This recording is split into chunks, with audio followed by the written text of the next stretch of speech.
Bonjour tout le monde. Donc, j'avais très hâte de faire cette vidéo pour vous parler du coup de mes coups de cœur de l'année 2020. Je suis comme ça. Non, je suis très contente de vous en parler parce que malgré que l'année 2020 soit enfin ait été plutôt, si je parle français, ait été compliquée pour un peu tout le monde, que ce soit Covid ou non, confinement ou non, bref, ça n'a pas été trop la joie, surtout que j'ai pas énormément lu du coup en 2020, je me suis rendu compte, j'ai eu deux grosses pannes de lecture en début et fin d'année. Et j'ai eu aussi un moment de vide un peu pendant l'été. Parce que bon, vacances, tout ça, c'est un peu normal, c'est toujours ma période un peu à creux. Et donc j'ai pas énormément lu, mais les quelques lectures que j'ai pu faire, malgré qu'il y ait eu des abandons, je vais pas revenir là-dessus dans cette vidéo, il est inutile que j'en parle, je les ai déjà assez maltraités pendant mes updates. Là, je vais vous parler vraiment de mes chouchous, de mes... voilà, ce que j'ai adoré lire en 2020. Et voilà, donc ça sera la dernière vidéo qui parlera de 2020. Enfin, même si la semaine prochaine il y aura ma palle 2021, je vais quand même revenir sur 2020 une dernière fois. Mais là, c'est bon, il n'y aura plus rien. Donc, cette vidéo va avoir deux parties un peu. Parce que l'année dernière, je voulais faire l'effort de vous parler uniquement de sagas que j'avais terminées vraiment. Que j'étais à jour, du moins... voilà, pas des débuts de saga où, comme vous l'avez pu voir dans ma vidéo, je crois, où je regardais mes anciens coups de cœur, mes plus vieux coups de cœur, il y a eu entre-temps des déceptions. Et l'année dernière, voilà, j'avais fait, pas l'effort, mais j'avais voulu vous montrer que des sagas terminées, et j'avais réussi, il me semble. Sauf que là, j'ai tellement pas trop lu de livres que dans les 5 livres dont je vais vous parler, il y a 2 sagas qui sont en cours ou terminées, mais du moins que je suis pas à jour. Mais ce sont des premiers tomes qui ont tellement marqué mon année 2020 qu'il fallait que je vous en parle, absolument. Donc je vais commencer par eux, et ensuite je vous parlerai de mes 3 sagas qui... Des feux d'artifice, vraiment des feux d'artifice. Donc, dans un premier temps, je vais vous parler de celui-ci, qui est le combinement du premier et du deuxième tome du Sorceleur de Andrzej Sapkowski aux éditions France Loisirs. J'ai tous les autres tomes dans ma palle. Vraiment, je déconne pas. J'ai le 3, 4, le 5, 6, le 7 et la nouvelle indépendante. Tout va bien. Et je me suis encore énervée sur mon boucol. Vous verrez, mais je suis à fond, vraiment très à fond, et je pense que c'est parce que la série a eu... ça a ravagé mon cœur, que je me suis absolument procuré les livres et je suis très contente. J'ai adoré vraiment découvrir l'univers écrit de l'auteur. Alors je sais qu'il y en a qui, comme moi, ont découvert le livre après la série et qui ont été assez déçus. Moi je fais partie de ceux-là, du coup clairement ça a été trop bien. J'ai adoré voilà, suivre les aventures de Geralt qui est... il est tellement attachant ce personnage malgré ses airs un peu bourrus, un peu méchant, froid. Si c'est un personnage en or, donc je le kiffe. Et si le premier tome était plutôt un recueil de plusieurs nouvelles, le deuxième tome du coup met en place la vraie intrigue, notamment avec Ciri et Yennefer. Donc hâte de me plonger dans les prochains, surtout que normalement j'ai mis le tome 3 et 4 dans ma pile à lire du Computer Challenge. Je n'y ai toujours pas touché, mais bon, c'est pas grave. Je vais en lire un, c'est sûr, cette année. Je vais pas parier sur le fait de terminer absolument toute la saga, ça, non. Mais c'était très bien, très cool. Après, je vais pas vous en dire plus vu que je ne suis pas à jour. Et j'ai pas envie non plus de vous... comment dire, de vous vendre du rêve pour rien. Parce que à tout moment, moi je sais que j'ai un pote qui l'a lu et qui a été très déçu des derniers tomes. Donc... Walou, je pose ça là. Je sais pas ce que ça va devenir, mais en tout cas, le premier et le deuxième tome sont juste trop bien. Et voilà, j'adore. Si vous connaissez pas cet univers, je vous invite à découvrir la série sur Netflix. La saison 2, je crois. Alors, pas pour bientôt, mais il me semble qu'ils ont commencé le tournage. Donc, je suis joie. Voilà. Je n'ai rien d'autre à dire dessus, mais les personnages sont énormes. L'écriture aussi est très cool, parce que c'est pas de la fantaisie très lourde comme on peut l'imaginer, c'est très succinct, les descriptions sont pas... Enfin ça tient que sur quelques lignes, c'est vraiment assez léger. Alors, je sais pas si je le recommanderais pour une première fantaisie, mais ça m'a paru beaucoup moins lourd que les grosses fantaisies. Alors j'ai pas lu encore Le Seigneur des Anneaux, mais je pense que c'est quand même plus abordable Sorceleur que les Game of Thrones et Seigneur des Anneaux et tout ce que vous voulez, mais je suis très contente. Donc voilà, je vous encourage qu'à le découvrir et rassurez-moi si la fin de saga est bien ou pas, sans me spoiler, merci. Mais très très hâte. J'aimerais vraiment lire les prochains tomes avant que la saison 2 sorte. Mais je ne vais pas m'avancer non plus trop. Donc voilà, c'était Le Sorceleur, je voulais absolument vous montrer parce que je le trouve trop bien, Geralt dans mon cœur. Et j'espère vous en parler très bientôt en 2021 et qui sait dans mes coups de cœur aussi de 2021. Autre saga du coup qui m'a défoncé le cerveau cet été il me semble, je sais plus quand est-ce que j'ai lu, je l'ai lu presque en même temps que Le Sorceleur. Il s'agit du coup de Red Rising de Pierce Brown aux éditions Hachette Roman. Alors dans mon avis de lecture je l'avais qualifié je crois de presque coup de cœur, mais vraiment c'est qu'à quelques détails parce que c'est tellement bien, ce premier tome est tellement bien, je m'y attendais tellement pas parce que certes j'ai été très très influencée par Leïla sur Bookstagram qui en a fait la propagande comme jamais, qui continue à le faire malgré les mois qui sont passés. Donc quand elle disait oui c'est violent, oui c'est pas tellement du young adult, c'est quelque chose de quand même beaucoup plus dur, beaucoup plus crash, je me suis dit bon ça va, j'ai l'habitude de lire des trucs beaucoup plus hardcore. Mais en fait non, ça m'a pas choquée mais ça m'a agréablement surprise parce que en effet ça sort du young adulte classique. C'est beaucoup plus adulte, beaucoup plus mature. On suit un héros d'Arrow qui est très humain et très réaliste je trouve, dans sa manière de penser, dans sa manière d'évoluer. Il passe par beaucoup de stades dans ce premier tome, que ce soit le désespoir ou l'abandon complet jusqu'à vouloir mourir, à l'extrême opposé où il veut tout raser, tout se venger de tout et n'importe qui. Donc voilà, c'est un personnage très très intéressant à suivre et j'ai très hâte de lire le tome 2 que j'ai là et que j'ai aussi dans ma palle du Cold Winter Challenge. J'en peux plus de moi, j'en peux plus. Et je suis très contente, j'ai hâte d'en apprendre un peu plus, de voir comment évolue le monde parce que c'est vrai que là on était très cantonné à Mars et là d'après le résumé il va y avoir un peu l'histoire de... Alors peut-être pas d'aller sur Terre mais... je sais pas trop, et c'est ça ce que je voulais souligner aussi, c'est que d'habitude j'ai beaucoup de mal avec la SF, que ce soit la SF adulte ou de la SF young adulte. Là, vraiment ça m'a beaucoup plu, j'ai beaucoup aimé, j'ai trouvé ça assez réaliste. Donc bon, à voir comment évolue dans la suite, surtout qu'il y a 3 tomes pour le premier cycle et alors là il y a 2 tomes dans le second et dernier cycle dont un troisième en cours d'écriture si j'ai pas de bêtises. Donc cette saga elle est même pas terminée, donc je sais même pas si elle verra le jour plus tard dans mes coups de cœur 2021, mais je vais au moins essayer de finir le cycle. Le premier cycle avant de m'attaquer au second, enfin je pense que j'attaquerai le second quand ça sera vraiment terminé pour le coup. En tout cas très contente de sa découverte, c'est un livre qui a su me surprendre.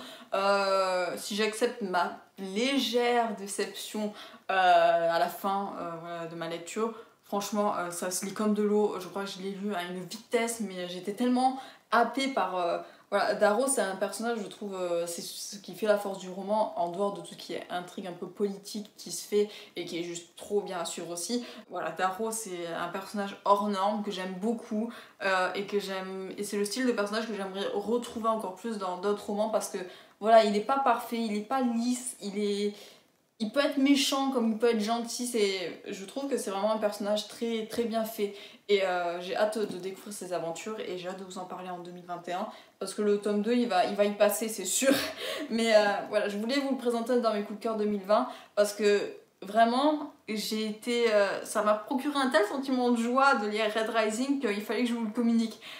Donc voilà, après je sais qu'il y en a qui ont été assez déçus de la suite. Je n'écoute pas les rageux, je ne veux pas savoir. Donc bon, je lirai le tome 2 et le tome 3 j'espère en 2021. Même pas 2020, le tome 2 il va y passer ça c'est sûr, le tome 3 je sais pas mais voilà, je fais mes petits plannings, j'essaye en tout cas. Donc bon, Je suis très contente de vous le montrer. Il y a encore des post-it de... Quand j'étais dans ma période post-it, je l'ai oublié à cette période. Mais bon, je voulais faire ma booktubeuse professionnelle. Non, ça n'a pas duré. Donc, parenthèse faite, juste essayer de découvrir le premier tome. J'ai pas envie non plus, comme le sorceleur, de vous vendre du rêve pour rien. Je pense que mon avis comme sur le sorceleur va évoluer au fil des tomes, voir si comment tient l'univers, comment il a l'évolution des personnages, ainsi de suite. Donc bon, c'est là aussi quand même le sorceleur, c'est une parenthèse. Parce que j'avais pas envie de vous parler rien que de 3 livres, je voulais vraiment faire un top 5 quelque part. Donc bon, voilà, je le case là, vous en faites ce que vous voulez, mais rien que voilà, d'en parler, je suis très contente. Et comme le sorceleur, je suis très contente. Je pense que ça va être la vidéo du sourire. Je suis tellement contente de vous parler de ces livres-là que voilà, j'ai mon petit cœur qui bat. Ensuite, je vais vous parler des 3 sagas qui ont ravagé mon cœur, qui m'ont détruite de mille et une façons, vraiment, qui m'ont fait sourire, qui m'ont fait pleurer, qui m'ont fait rire, qui m'ont fait aller dans le désespoir le plus profond de mon âme. Alors, dans un premier temps, je vais vous parler de ceci, assez succinctement, parce que je vous ai déjà fait une vidéo il y a 2 semaines du coup, où je vous ai fait un avis assez... voilà, je vous l'ai vendu. Clairement, j'ai essayé de le vendre de toutes mes forces, cette saga. Donc, je vous parle du Puits des Mémoires de Gabriel Katz aux éditions Pocket. Ici, je le tome 1, la traque. Nous avons ensuite le tome 2, je sais plus comment il s'appelle, Le Fils de la Lune, et le tome 3, Les Terres de Cristal. Quel bonheur, cette saga! Je savais déjà que j'allais aimer cette saga, vraiment. C'est le coup de cœur en fait qui s'est prévenu, qui a toqué à ma porte, qui a fait tu vas m'aimer. J'ai fait ok, d'accord. Donc voilà, c'est sans grande surprise, vraiment un énorme coup de cœur, un énorme ravage. Encore une fois de Gabriel Katz qui est juste un génie à mes yeux. J'ai tellement hâte que tout ce qui est forum littéraire, tout ce qui est dédicace, tout ça, salon, réouvre de la manière la plus sécurisée possible, bien entendu, pour voilà, essayer de me déchaîner, parce que j'avais vraiment envie, notamment l'année dernière, de tenter d'aller à Épinal, parce que voilà, Épinal, c'est le salon de l'imaginaire, donc je voulais absolument y aller, même si c'était à 2 milliards de kilomètres de chez moi, mais bon, Covid oblige, ça a été annulé, donc j'aimerais vraiment essayer, alors peut-être pas en 2021, ça dépendra, mais au moins en 2022 d'y aller, parce que je veux y aller. je sais que, enfin, il y est très souvent cet auteur, Gabriel Katz, au salon de l'imaginaire d'Épinal, et je veux le rencontrer parce que mon dieu, il est trop... J'adore. Alors certes, j'ai lu que 2 de ses sagas, mais ça va venir, hein, petit à petit. J'ai envie d'en lire une nouvelle, voilà, en 2021, c'est prévu, je ne sais pas encore laquelle.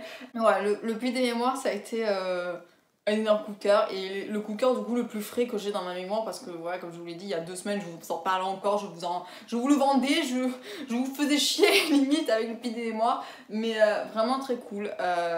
C'est crescendo en fait. Le tome 1 comparé à ce qui va suivre dans le tome 2, dans le tome 3, c'est de la gnognotte. Vraiment c'est exponentiel, et puissance 1000, et une bombe nucléaire, et un feu d'artifice, et bref, toutes les expressions que vous voulez, mais j'ai tout adoré, que ce soit l'écriture très impactante de Gabriel Katz qui fait sa force, vraiment, c'est juste tellement bien écrit que c'est merveilleux en fait. Et ensuite, voilà, les personnages aussi qui sont grandioses, que je me souviens encore dans Aeternia de... Alors je me souviens plus du nom, mais du gladiateur qui m'avait juste fendu le cœur. Là, c'est pareil pour Nils et Olen et Carib, qui sont juste géniaux, ce groupe de 3 qui se réveillent sans aucun souvenir et qui vont devenir des frères, une vraie famille quoi. Et c'est juste génial de voir la révolution très distincte, parce que c'est vrai que si on prend par exemple le personnage de Nils, ça a été celui qui s'est réveillé, qui a été lui-même de suite quelqu'un de très vrai, de très, voilà, de très atypique, et qui s'est jamais vraiment posé de questions sur qui il était, et qui même dans le tome 3 voilà, reste tel qu'il est. Et c'est juste trop bien. Et à contrario, on a les personnages de Carib et de Olen, notamment celui d'Olen qui évolue beaucoup, qui se pose énormément de questions, qui dans le tome 3 vraiment est complètement paumé sur qui il est. Et après on a Carib qui est l'entre-deux, qui n'a pas tellement changé, mais qui a pris conscience de qui il était, et qui est devenu du coup une personne encore plus meilleure quelque part. Et c'est énorme, vraiment. Ces 3 personnages sont tellement atypiques, tellement bien faits. Je les adore. Vraiment, je les ai adorés. Alors, mention coup de cœur pour Nils, comme vous pouvez le voir, Nils a été juste beaucoup trop bien. Et puis l'intrigue géniale, c'est très politique là aussi. Même si je m'attendais à quelque chose de beaucoup plus gros, hein, pour la raison pour laquelle ils avaient été enlevés à la base, bah finalement, ça m'a pas déçu en fait. Certes, je m'attendais vraiment à quelque chose de waouh, bah, c'était tellement normal que c'était juste cool en fait, c'est super, je suis contente, je suis contente de ce que je lis, c'est trop bien. Donc je vous recommande vraiment à 100% Gabriel Katz. Le Puits des Témoins, je pense que c'est quand même au-dessus de ce que j'ai pu lire dans Aeternia, même si j'ai beaucoup aimé Aeternia là aussi. Donc bon, je vous en parle, je vous invite à regarder ma vidéo d'il y a 2 semaines, où je fais un résumé peut-être un peu plus détaillé de ce qui se passe, mais voilà. Je l'aime d'amour et c'est beaucoup trop bien, c'est beaucoup trop bien. Voilà, je vous encourage à le lire, je vous le survends, je vous le conseille et puis voilà, si vous avez des idées de saga de Gabriel Katz que je pourrais lire ensuite, n'hésitez pas, voilà. J'ai hâte de découvrir plus de l'auteur. Ensuite, je vous parle duquel? Je vous parle duquel? Je vais vous parler de celui-ci, allez. Sans grande surprise. Là aussi c'est comme le PD et moi, c'est le coup de cœur qui a toqué à la porte qui fait tu vas m'aimer. Mais là j'étais après le tome 1 je suis pas sûre, mais il m'a dit tu vas m'aimer, du coup je fais ok très bien, challenge accepted. Et ben j'ai beaucoup aimé. C'est un coup de cœur, je vous ai même fait une vidéo exprès dessus que je vous invite à regarder, qui est un peu spoilante pour le coup par contre. Le Prince Captif, du coup de 16 packages, je vous l'ai même pas présenté, aux éditions Brajlon, là j'ai l'intégrale. J'ai aussi The Summer Palace and Other Stories que j'ai sur ma liseuse qui est disponible uniquement en anglais malheureusement. Comment vous en parler? C'est une romance MM, trigger warning, attention, ça parle de viol, d'esclavage, de torture, de pédophilie. Beaucoup de choses en fait, donc c'est pas à mettre entre toutes les mains, non, mais je voulais vous en parler quand même parce que c'est en fait la saga qui a sauvé mon été quelque part, parce que j'ai lu que ça pendant le mois d'août. Si c'était pas le livre en lui-même, c'était des fanfictions. Vraiment, c'était mon été. Quand je pense à mon été 2020, je pense à Prince Captif et à mon voyage au Pays Basque. Voilà, c'était trop bien. Donc vraiment énorme. Je l'aime tellement d'amour ce livre, j'ai tellement tout aimé, que ce soit Damen et Laurent, c'est des personnages qui resteront à jamais dans mon cœur. C'est une saga, je pense, qui est devenue un peu doudou quelque part, malgré toutes les problématiques qu'il soulève, tous les trigger warnings qu'il y a. D'ailleurs, trigger warning, scène sexuelle aussi. J'ai pas précisé, mais il fallait que je le dise quand même. Et parce qu'en fait, il m'apporte le sourire aussi, ces personnages. C'est le genre de livre que je peux réouvrir et lire des passages. Alors bon, là je les ai pas annotés, mais je les ai marqués sur ma liseuse, qui peuvent, voilà, qui me donnent peut-être de l'espoir en l'humanité et en l'amour, je sais pas, mais des passages qui sont puissants, qui m'impactent, qui me donnent les larmes aux yeux. Il m'a fait tellement pleurer ce livre, parce que Laurent, tout simplement, Laurent, ça m'a donné les larmes aux yeux. Et même si c'est pas du gros fantasy comme on peut le voir avec Game of Thrones, Seigneur des Anneaux, ainsi de suite, ça tient la route parce que la romance est très présente et c'est ce que je voulais aussi en lisant ce livre, mais il y a aussi toute l'intrigue politique derrière qui est hyper intéressante, qui est hyper bien faite, même si j'ai souligné une facilité peut-être, mais ça passe tellement à travers. C'est Laurent et Damen, juste retenez ce couple, Laurent et Damen, ils sont géniaux. Et ce qui se passe après dans les nouvelles qui suivent dans The Other Palace and Other Stories, c'est juste grandiose, ça confirme juste que cette saga a bouleversé quelque chose en moi. J'en ai fait une vidéo esprit dessus, c'est pas pour rien. Je saurais pas vous dire quoi vous dire à part que tout est parfait, même le premier tome qui dit qu'il y a beaucoup de choses, beaucoup de problématiques qui gênent beaucoup de monde.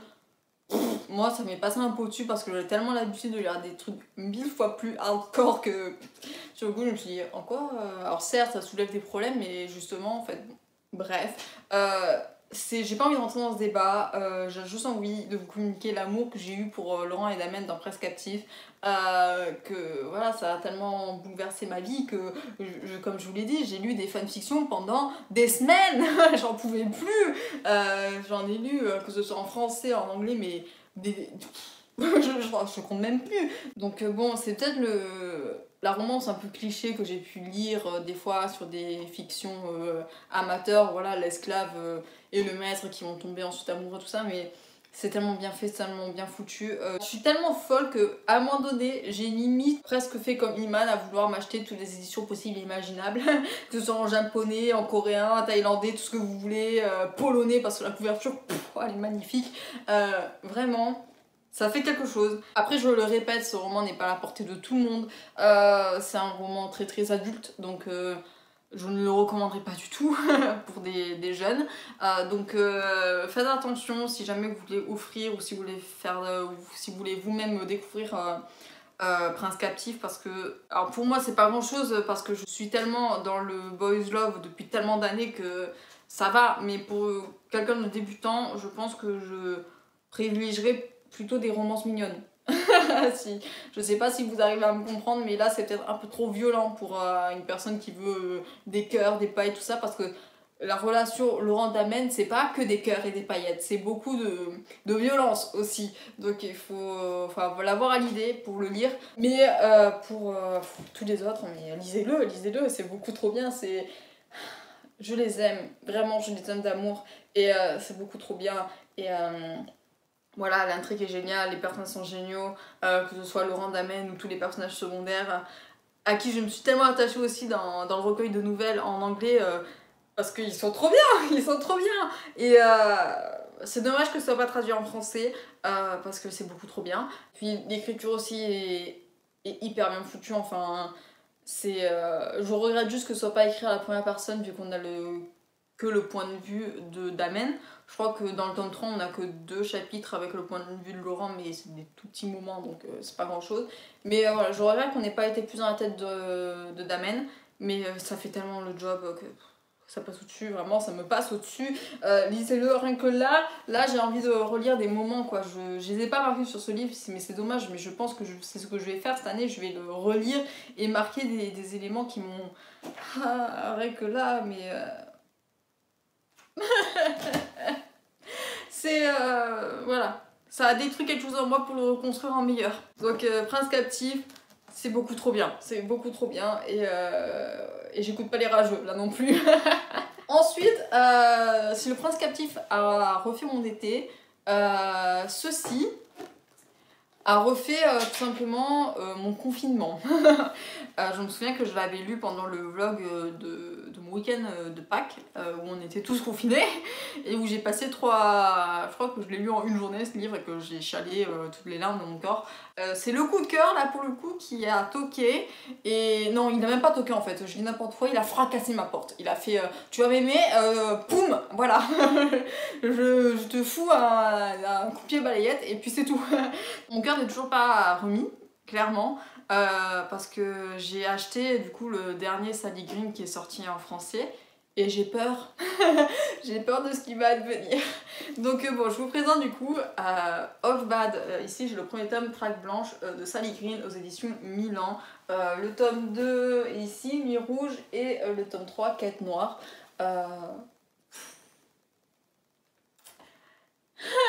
Là aussi, Nathan et Gabriel, dans mon cœur à jamais. C'est beaucoup trop bien foutu. Là non plus, l'intrigue peut paraître un peu vue et revue, dans le sens où c'est des sorciers noirs contre les sorciers blancs, et au milieu il y a un bâtard à moitié blanc et noir qui cherche qui il est et qui sait pas ce qu'il doit faire pour voilà, tout ce qu'il veut c'est vivre tranquillement dans une forêt paisible, et sauf qu'on en empêche, et du coup il sait pas trop voilà, sur quel pied danser, aller vers les blancs, vers les noirs, il sait pas, et comme par hasard toute la guerre va retomber sur lui. Mais c'est tellement plus. C'est tellement au-dessus, c'est tellement bien fait, parce que comme je vous en parle là, c'est vrai que je parle du coup de 2 personnages masculins, on peut s'attendre que ce soit du boys love, mais non, en fait la romance, elle a pas tellement de place parce que on a en fait la vision de Nathan qui est attiré à la fois par Annabelle. Non, c'est pas Annabelle, c'est Annelise. Comment elle s'appelle déjà? Je me souviens plus. Donc bon, tant pis. Mais donc ce que je voulais dire, c'est qu'il est amoureux d'un côté de la fille parce que voilà, c'est la partie blanche qui peut voilà, représenter en lui, et d'un autre côté, il est amoureux de Gabriel qui lui est la partie noire. Et le parallèle est tellement bien fait, est tellement cool à voir parce que justement il va switcher entre les deux. Alors certes ça se fait pas trop, mais il va y avoir une sorte de baromètre dans le sens où quand il va être avec Annelise, si c'est Annelise son prénom, il va essayer d'être blanc, il va essayer de réfréner ses pulsions de sorcier noir.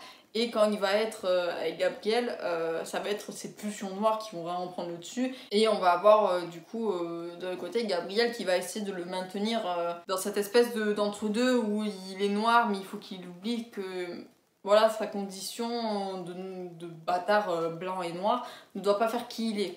Et c'est cette quête de lui-même en fait qui régit tout le livre parce que voilà, il va essayer à maintes reprises d'être une personne qu'il n'est pas forcément, de se forcer à dire des choses jusqu'au moment où dans le tome 3 il va s'en foutre et il va découvrir en fait qui il est vraiment. Et c'est magnifique à voir parce que je vais pleurer, hein, vraiment.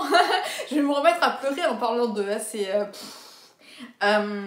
l'intrigue n'est pas quelque chose à retenir parce que c'est ce qui fait que je crois, le quart du livre. Ce qu'il faut vraiment apprécier en lisant ce livre, c'est le personnage de Nathan qui est tellement attachant, on le voit grandir, et clairement, dans le premier tome, on balaye toute son enfance jusqu'à ses 15 ans, je crois, et après, il continue à évoluer et à vieillir dans le tome 2 et dans le tome 3. Et il va se nourrir de chaque expérience qu'a pu vivre tel ou tel personnage qu'il fréquente. Il va en apprendre aussi plus sur son père. Il va essayer de pardonner à beaucoup de monde. Il va... je vais me mettre à pleurer. Je le sens, je vais me mettre à pleurer en parlant de ce livre. Mais c'est un personnage très vrai et un peu comme Darrow dans Red Rising. C'est peut-être pour ça que j'ai autant aimé Half-Bad. Même si c'était vraiment pas prévu parce que les tomes 1 et les tomes 2, je les ai beaucoup aimés sans que ce soit un énorme coup de cœur. Mais là, c'est vraiment... Voilà, la saga qui est énorme, qui est un coup de cœur à elle-même, qui fait que je m'y attendais pas parce que... En fait, l'auteur, elle rend normal ce qui doit être normal. C'est-à-dire qu'on a tout le temps l'habitude de lire de la romance hétéro quand c'est dans des... Quand c'est dans... Voilà, qualifié de fantasy, quand c'est qualifié de young adulte, quand c'est qualifié de machin, et quand on veut lire autre chose d'un peu plus diversifié, il faut absolument qu'on aille taper dans la romance boys love ou dans la romance girls love, etc.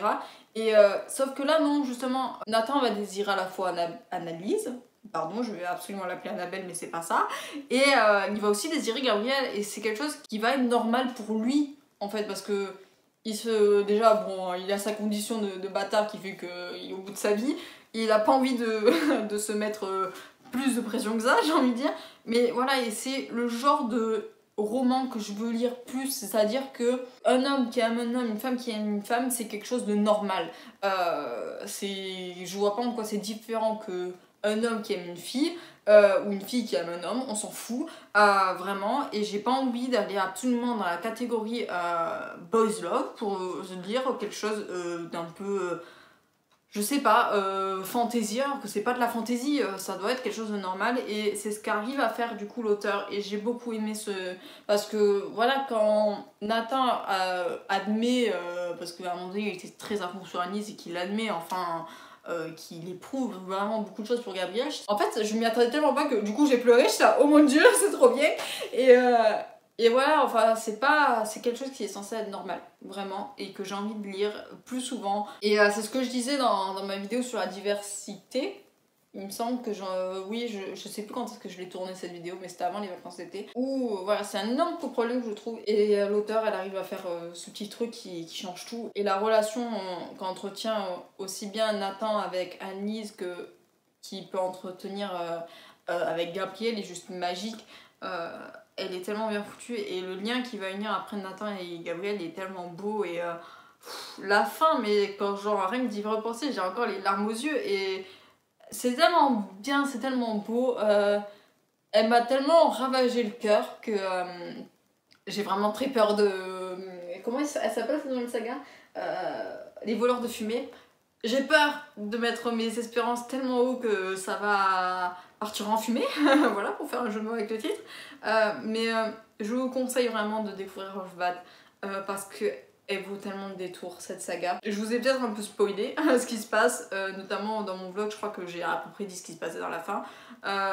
Mais elle vaut le coup d'œil, elle vaut tellement plus, elle vaut vraiment...